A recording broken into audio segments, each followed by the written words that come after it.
নমস্কাৰ সকলোকে স্বাগতম জনাইছো আসাম কেৰিয়াৰ পইণ্ট ইউটিউব চেনেলৰ অন্য এটা নতুন ভিডিঅ'লৈ বন্ধুসকল আজিৰ ভিডিঅ'টিত আমি কেইটামান অসমীয়া সাধাৰণ জ্ঞানৰ প্ৰশ্ন আলোচনা কৰিম এই প্ৰশ্নসমূহ আপোনালোকৰ আগন্তুক এডিআৰই গ্ৰেড 3 গ্ৰেড 4 বা আসাম পুলিচৰ যিকোনো ধৰণৰ প্ৰতিযোগিতামূলক পৰীক্ষাৰ বাবে অতিকৈ সহায়ক হ'ব পাৰে এই ভিডিঅ'টিত আমি আজি টোটেল 40টা কোৱেশ্যন ডিসকাস কৰিম এই 40টা কোৱেশ্যনৰ ভিতৰত আপোনালোকে কিমানটা কোৱেশ্যন শুদ্ধ কৰিব পাৰে আমাক কমেন্ট বক্সত নিশ্চয় জনাব বন্ধুসকল ইয়াতে আপোনালোকক এটা ইম্পৰ্টেন্ট কথা জনাই থওঁ যদি আপোনালোকে এডিআৰই পৰীক্ষাৰ বাবে আৰু ভালদৰে প্ৰস্তুতি চলাব বিচাৰে তেন্তে আপোনালোকৰ বাবে খুব ইম্পৰ্টেন্ট পিডিএফ কিছুমান আমি তৈয়াৰ কৰিছো এই পিডিএফ সমূহত এক্সামৰ বাবে প্ৰয়োজনীয় সকলোবোৰ সাবজেক্ট পাই যাব মেথছ আৰু ৰিজনিং সলভ কৰা পাব প্ৰিভিয়াস ইয়াৰ সলভ পেপাৰ পাব আপুনি দোকানৰ পৰা যদি এখন কিতাপ কিনিবলৈ যায় তেনেহলে 400 টকাৰ পৰা 500 টকা লৈ ল'ব আৰু সকলোৱে এই 400 500 টকাত গৈ কিতাপবোৰ কিনি আনি পঢ়িব নোৱাৰে আৰু হেহে আমি তেওঁলোকৰ বাবে খুব কম মূল্যত কেৱল 79 টকাত সকলোবোৰ সাবজেক্ট থকা পিডিএফ সমূহ আমি প্ৰস্তুত কৰিছো এই পিডিএফ সমূহত আপোনালোকে আসামিজ আৰু ইংলিশ এই দুইটা মাধ্যমতে সকলোবোৰ বস্তু পাই যাব তো যদি কাৰোবাৰ প্ৰয়োজন হয় তেনেহলে আপোনালোকৰ স্ক্ৰিনত থকা নম্বৰটোত আমাক WhatsApp কৰি এই পিডিএফ সমূহ লৈ ল'ব পাৰিব তো বলক এতিয়া আমি আজি ভিডিঅ'ৰ প্ৰশ্নসমূহ আলোচনা কৰো আজি ভিডিঅ'ৰ প্ৰথম প্ৰশ্নটো হৈছে The Hoygrip Madhav Temple of Hazu is located in which hill? Hazur Hoygrip Madhav Mandir kuntu paharat obostito? The correct answer is option C, Monikut Hill. Bonokol Hazur Hoygrip Madhav Mandir Monikut paharat obostito. এই মন্দিৰটো নিৰ্মাণ কৰিছিল ৰজা ৰঘুদেৱ নাৰায়ণে আৰু এই মন্দিৰটো নিৰ্মাণ কৰিছিল কিমান খ্ৰীষ্টাব্দত 1585 খ্ৰীষ্টাব্দত ওকে আপোনালোকে মনত ৰাখি থব 1585 খ্ৰীষ্টাব্দত ৰজা ৰঘুদেৱ নাৰায়ণে মণিকুট পাহাৰত অৱস্থিত হাজুৰ হয়গ্ৰীব মাধৱ মন্দিৰটো নিৰ্মাণ কৰিছিল নেক্সট কোৱেশ্যনটো চাও Which one was the last capital of the Ahom kingdom? Ahom ৰাজ্যৰ শেষ ৰাজধানী কোনখন আছিল মোস্ট ইম্পৰ্টেন্ট প্ৰশ্ন হয় মনত ৰাখি থব কাৰেক্ট আনসাৰটো হ'ব অপচন ডি যোৰহাট বনগল আহোম ৰাজ্যৰ শেষ ৰাজধানী আছিল যোৰহাট নেক্সট কোৱেশ্যনটো হৈছে Which one city is also known as tea city of India? কোনখন চহৰক ভাৰতৰ চাহ চহৰ বুলি জনা যায় অপচন কেইটাৰ ভিতৰত কাৰেক্ট আনসাৰটো হ'ব অপচন এ ডিব্ৰুগড় মনগল অসমৰ ডিব্ৰুগড় চহৰখনক ভাৰতৰ চাহ চহৰ অৰ্থাৎ টি সিটি অফ ইণ্ডিয়া বুলি জনা যায় কাৰণ অসমৰ ডিব্ৰুগড় চহৰখনত ভাৰতৰ ভিতৰত আটাইতকৈ বেছি চাহৰ বাগিচা আছে হেহে ডিব্ৰুগড় চহৰখনক ভাৰতৰ চাহ চহৰ বুলি জনা যায় নেক্সট কোৱেশ্যনটো হৈছে who is the writer of the novel Mamore Dhora Tarowal Mamore Dhora Tarowal উপন্যাসখনৰ লেখক কোন আছিল the correct answer is option D Mamoni Raisom Goswami বন্ধুসকল মনত ৰাখি থব মামৰে ধৰা তৰোৱাল উপন্যাসখনৰ লেখক আছে Mamoni Raisom Goswami now question number 5 who was the greatest king of the Pala dynasty of Kamrup কামৰূপৰ পাল বংশৰ সৰ্বশ্ৰেষ্ঠ ৰজা কোন আছিল ইম্পৰ্টেন্ট প্ৰশ্ন হয় ইয়াৰে কাৰেক্ট আনসাৰটো হ'ব অপচন এ ধৰ্মপাল কামৰূপৰ পাল বংশৰ সৰ্বশ্ৰেষ্ঠ ৰজাজন আছিল Dharmapala Now question number 6. What was the name of the Mughal general who captured the Ahom capital of Gorgaon in 1662?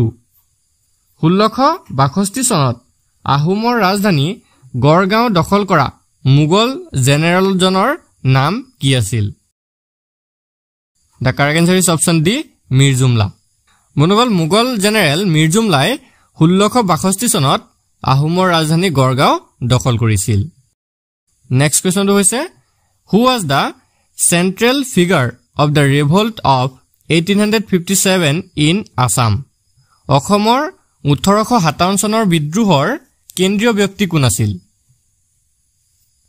মনগল important প্ৰশ্ন হয় আগতে কেইবাটা পৰীক্ষাত এইটো প্ৰশ্ন দেখা গৈছে ইয়াৰে কাৰেক্ট আনসাৰটো হ'ব অপচন বি মনিৰাম দেৱান অসমত 1857 চনৰ বিদ্ৰোহ অৰ্থাৎ সিপাহী বিদ্ৰোহৰ কেন্দ্ৰীয় ব্যক্তিজন আছিল মণিৰাম দেৱান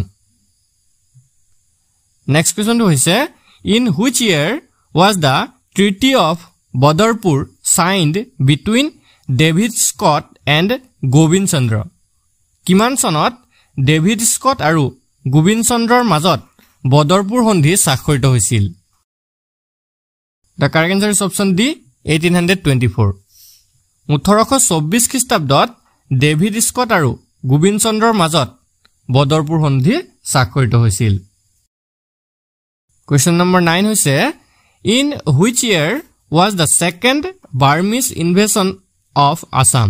কিমান চনত দ্বিতীয়বাৰৰ বাবে অসমত বাৰ্মিজ আক্ৰমণ সংঘটিত হৈছিল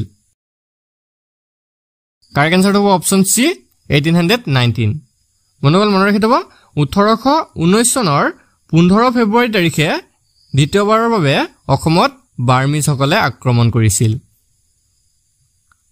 Now question number 10 Where were Kanak Lata and Mukund Kakoti shot dead by the British police during the 1942 Quiet India movement. 1942 চনৰ ভাৰত ত্যাগ আন্দোলনত কনকলতা আৰু মুকুন্দ কাকতিক কোন ঠাইত ব্ৰিটিছ আৰক্ষীয়ে গুলিয়াই হত্যা কৰিছিল ইম্পৰ্টেন্ট প্ৰশ্ন হয় সকলোৱে জানে চাগে ইয়াৰ আনসাৰটো বন্ধুসকল কাৰেক্ট আনসাৰটো হ'ব অপচন সি গহপুৰ 1942 চনৰ ভাৰত ত্যাগ আন্দোলনৰ সময়ত কনকলতা আৰু মুকুন্দ কাকতিক গহপুৰ থানাত ব্ৰিটিছ আৰক্ষীয়ে গুলিয়াই হত্যা কৰিছিল নেক্সট কোৱেশ্চনটো হৈছে হু was the second chief minister of Assam after independence স্বাধীনতাৰ পিছত অসমৰ দ্বিতীয় গৰাকী মুখ্যমন্ত্ৰী কোন আছিল বন্ধুসকল কাৰেক্ট আনসাৰ হ'ব option B B R Medhi স্বাধীনতাৰ পিছত অসমৰ দ্বিতীয় গৰাকী মুখ্যমন্ত্ৰী আছিল বিষ্ণুৰাম মেধি যদি পৰীক্ষাত আহে যে স্বাধীনতাৰ পিছত অসমৰ প্ৰথম গৰাকী মুখ্যমন্ত্ৰী কোন আছিল তাৰ আনসাৰটো হ'ব গোপীনাথ বৰদলৈ আমি নেক্সট কোৱেশ্চনটো চাওঁ এতিয়া question number 12 who is the founder of the South East Asia Ramayana Research Centre দক্ষিণ পূব এছিয়া ৰামায়ণ গৱেষণা কেন্দ্ৰৰ প্ৰতিষ্ঠাপক কোন আছিল The correct answer is option B Mamoni Raisom Goswami দক্ষিণ পূব এছিয়া ৰামায়ণ গৱেষণা কেন্দ্ৰৰ প্ৰতিষ্ঠাপক আছিল মামনি ৰয়ছম গোস্বামী নেক্সট কোৱেশ্চনটো হৈছে Durjoy was the capital of which dynasty modern north Guwahati দুৰ্জয়া কোন বংশৰ অৰ্থাৎ বৰ্তমানৰ উত্তৰ গুৱাহাটীৰ ৰাজধানী আছিল The correct answer is option A পালা dynasty দুৰ্জয়া পাল বংশৰ ৰাজধানী আছিল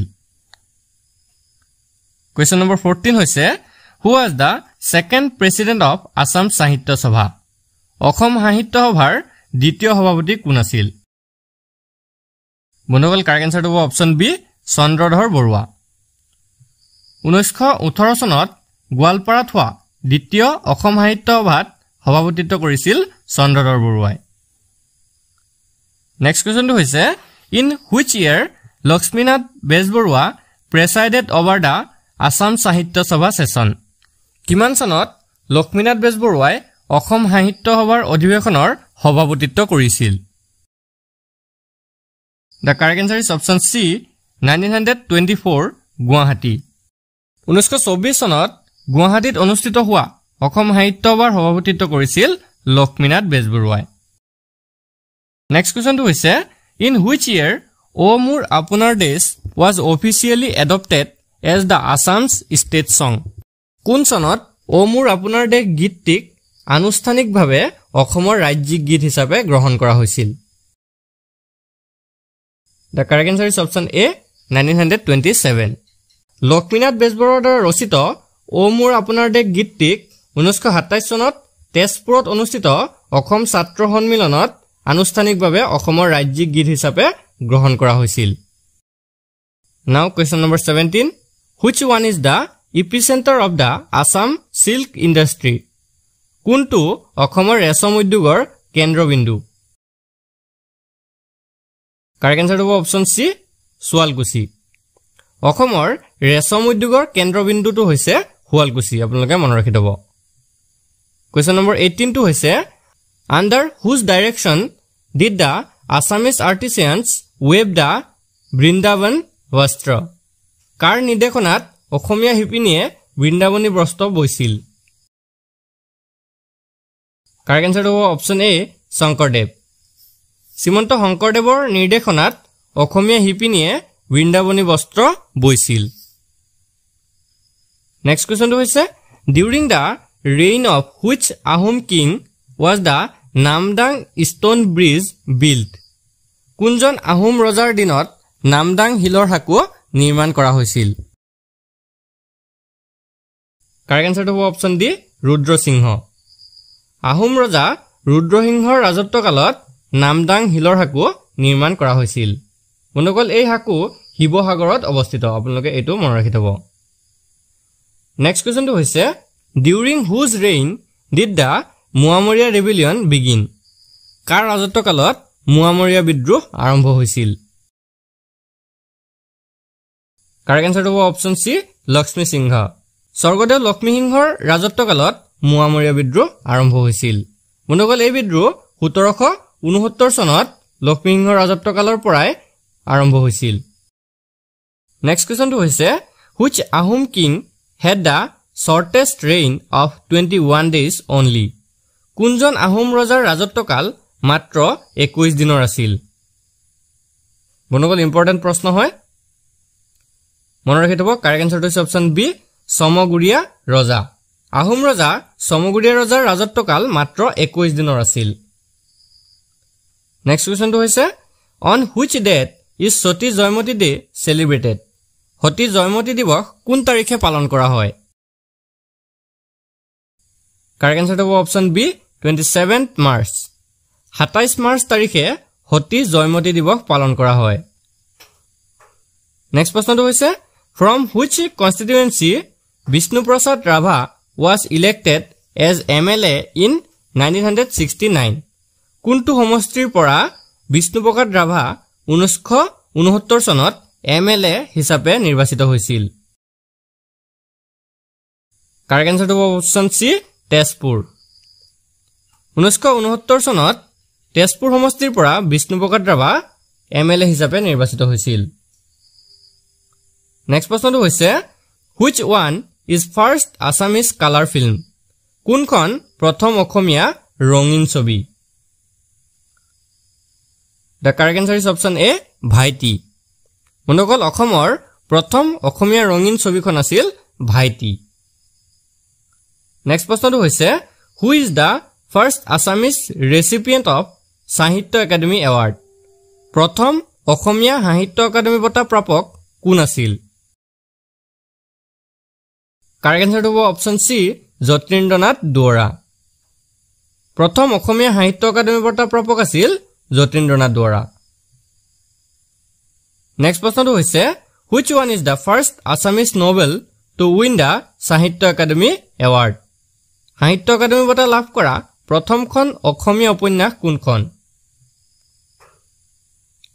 the correct answer is option A Iyaruingam. বন্ধুসকল সাহিত্য একাডেমী বঁটা লাভ কৰা প্ৰথমখন অসমীয়া উপন্যাস হৈছে য়াৰুইংগম। বন্ধুসকল কোনো এটা ভিডিঅ'ত প্ৰথম সাহিত্য একাডেমী বঁটা লাভ কৰা উপন্যাসখন বনফুল বুলি কোৱা হৈছিল, আপোনালোকে ক্ষমা কৰি দিব। প্ৰথম সাহিত্য একাডেমী বঁটা লাভ কৰা উপন্যাসখন হৈছে য়াৰুইংগম। নেক্সট কুৱেশ্যনটো হৈছে who is the writer of the poetry book বনফুল?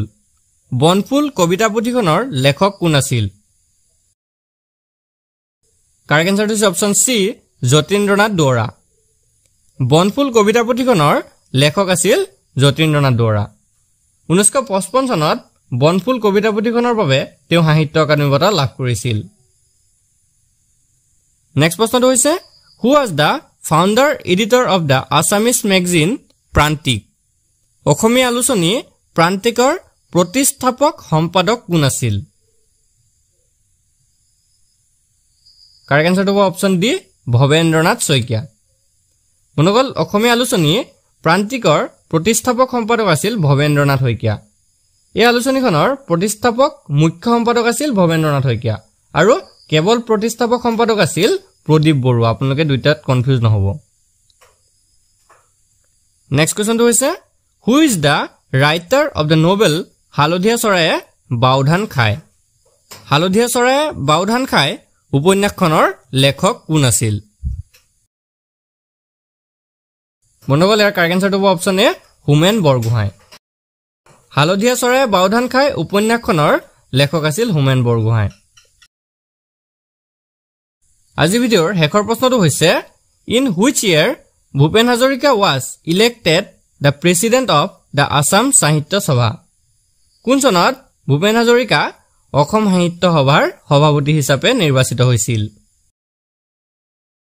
বন্ধুসকল কাৰেক্ট আনসাৰটো হ'ব অপচন চি 1993 1993 চনত ভূপেন হাজৰিকা অসম সাহিত্য সভাৰ সভাপতি হিচাপে নিৰ্বাচিত হৈছিল বন্ধুসকল আজি ভিডিঅ'টো আপোনালোকৰ বাবে ইনফৰমেটিভ হলে ভিডিঅ'টো এটা লাইক কৰি দিব আৰু এনে ধৰণৰ আগন্তুক যিকোনো পৰীক্ষাৰ বাবে ভিডিঅ' পাবৰ বাবে আমাৰ চেনেলটো সাবস্ক্ৰাইব কৰি কাষত থকা বেল আইকনটো দবাই দিব ধন্যবাদ